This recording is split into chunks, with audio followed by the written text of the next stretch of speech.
There are several different ways you can save for college. I have pros and cons for each of them, and one of them my favorite. The favorite is the 529.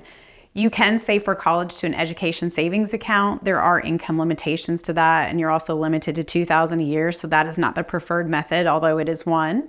You can save to a custodial account. This is a brokerage account that's set up in the minor's name with their social security. The pro to that is that it doesn't have to be used for college. It can be, savings for a future date. They end up getting that account at ages 18 or 21, wherever the age majority is in your state. So they don't have to use it for college, which is kind of a con as well.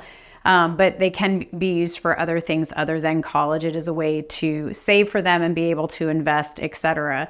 You can just use a savings account or a traditional brokerage account in your name. So that way, it doesn't automatically go to the minor at any age. You can use it for college. It doesn't have any tax advantages. It's taxed each year on dividends, interest, and any capital gains on trades that you've done. So there is no tax deduction to put money in there, but that is an option. My favorite option is typically the 529 account or 529 account. Each state typically has a 529, so you'll want to look to see if you have that in your state. Some of them you get a state tax deduction, some of them you don't. So you want to look at the actual verbiage on each state website or an actual 529 website to see what you get. But the benefit here is that the earnings on this grow tax-free. You can invest in that account and it grows tax-free. Sometimes you get a deduction on the way in for the state, sometimes not, but it grows tax-free. And if used for education expenses, there's no taxes on the gains.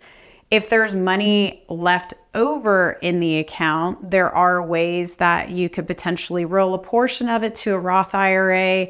You can always take a distribution and just pay tax on the earnings. So there are other ways to access it besides for education, but this is a means where you can change the beneficiaries between siblings or even other family members, allow it to be invested and grow tax-free, and then tax-free distributions if used for education expenses. So that is the preferred method overall, or a combination thereof. Maybe you save some to a 529 to carry a portion of it, and then maybe you cash flow the rest. But starting to save as soon as you can, because education expenses are continuously going up, is going to be in your best bet. So the earlier you start, the better. So that way you have time to invest it and allow it to grow for you and work for you in preparation for college.